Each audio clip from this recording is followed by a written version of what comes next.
Salut à tous, bienvenue dans ce nouveau tutoriel Figma. Donc je vais vous montrer aujourd'hui une petite astuce pour créer des formes donc en isométrique. Donc je vais vous montrer deux façons de faire. Donc il y a une façon de faire à la main, donc du coup sans plugin. Donc ici je vais prendre l'outil rectangle et on va faire par exemple, je sais pas moi, un champ de recherche. Donc là du coup je vais mettre un petit border radius, ici je vais mettre du blanc. Là je vais faire effet, je vais mettre un petit drop shadow, donc je vais mettre quand même pas mal de blur, et je vais le décaler comme ça en Y, et je vais réduire un petit peu l'opacité. Voilà, on peut faire ça comme ça, et je peux mettre par exemple un petit stroke, et là je vais mettre quelque chose de très fin, c'est juste histoire de, voilà, comme ça. Donc on va prendre ça, et du coup je vais aller chercher donc juste sur Iconify. Donc c'est un plugin pour aller chercher des icônes. Ici je vais taper zoom. Voilà, je vais bien avoir une petite loupe. Donc du coup, une petite loupe sympa. Qu'est-ce que je vais prendre? Je vais mettre plutôt search en fait. Voilà, donc là les loupes elles sont quand même un peu plus jolies. Je vais prendre celle-ci par exemple. Donc là je clique là, je ferme ça. Ici je fais ungroup. Je mets search. Et je vais l'agrandir un petit peu, donc je reste appuyé sur Shift. Ok, donc comment ça se fait qu'elle est si fine que ça? Bon, c'est pas grave, je vais mettre le stroke un petit peu plus gros. Voilà, donc là je vais réduire ça, comme ça, impec. Je le mets là, et je vais mettre donc un texte, et je vais mettre rechercher. Voilà, pour pas avoir de soucis, je vais plutôt faire un outline stroke directement. Comme ça du coup ce sera une forme. Et le rechercher, donc là je vais mettre par exemple du Montserrat et je vais agrandir ça, on va mettre du 18 en médium, voilà, impeccable. Là je vais mettre ça comme ça et je vais réduire à peu près à 24, voilà, ou alors sinon on va le mettre au bout et le rechercher on va le mettre comme ça, voilà, et ça je vais l'agrandir un petit peu parce que là c'est quand même un peu juste, et je vais mettre du semi-bold et pourquoi pas je vais baisser un petit peu la couleur du texte. Voilà, on va mettre quelque chose comme ça. Ça, on va mettre aussi du gris.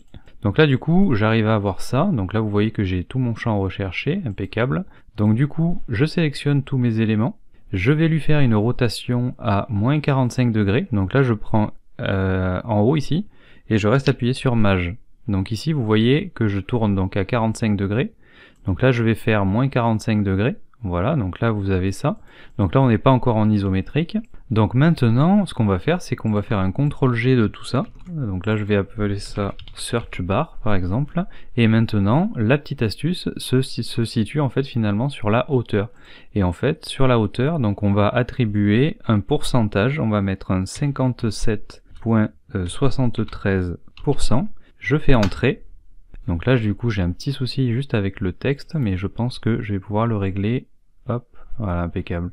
Donc du coup je peux bien rester et garder en fait mon texte, et même je peux même le replacer, voilà, comme ça. Et là je peux même chercher, par exemple, taper votre email, voilà.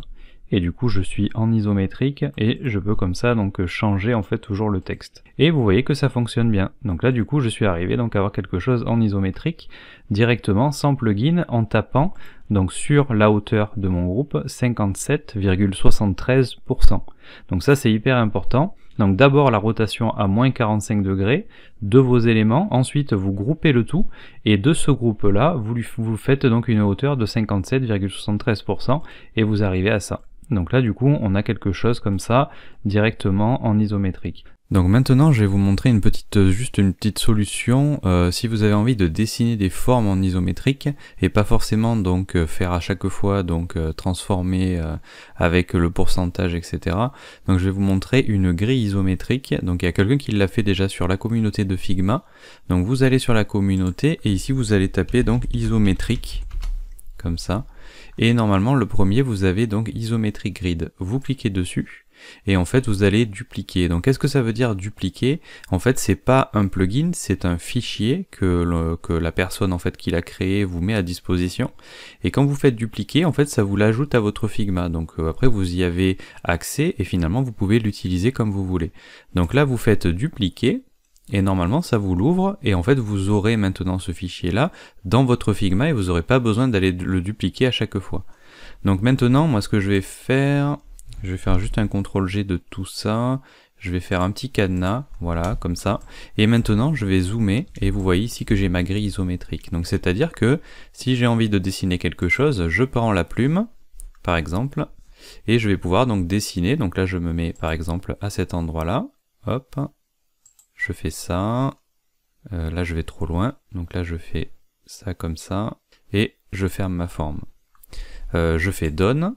Et maintenant, donc là, je peux enlever ça, et ici, je peux donc mettre par exemple une couleur. Donc là, je vais mettre cette couleur-là, et du coup, vous voyez que j'arrive à faire ce résultat-là. Voilà, et du coup, vous pouvez donc créer par exemple une petite bordure. Donc là, du coup, je peux arriver avec ma petite flèche, comme ça. Donc là, je fais ça vite, hein, c'est juste pour vous montrer. Tac, Done, et là, je vais changer donc la couleur. Et je vais mettre ça, donc là c'est pas sur le stroke, c'est sur le fil. Donc là je vais changer la couleur et je vais mettre, ah ben oui, une couleur comme ça, impec. Et du coup comme ça on a en fait un semblant de forme 3D en isométrique. Et vous voyez que ça fonctionne bien. Donc là du coup je pourrais grouper ça, par exemple, hop, et je pourrais donc la dupliquer, la réduire. Donc là vous appuyez sur K, vous réduisez, et vous le mettez par exemple par-dessus, et vous faites une petite pyramide, hop, comme ça. Voilà, donc là c'est ce que je voulais vous montrer aujourd'hui. Donc du coup voilà, donc là vous avez comme ça les deux façons. Donc la première façon c'est de faire avec les éléments groupés moins 45 degrés et 57,73%. Et après sinon, donc là si vous voulez plutôt dessiner directement en isométrique, je vous conseille d'utiliser donc cette grille là, qui est fournie donc gentiment par la personne qui l'a mis donc sur la communauté Figma.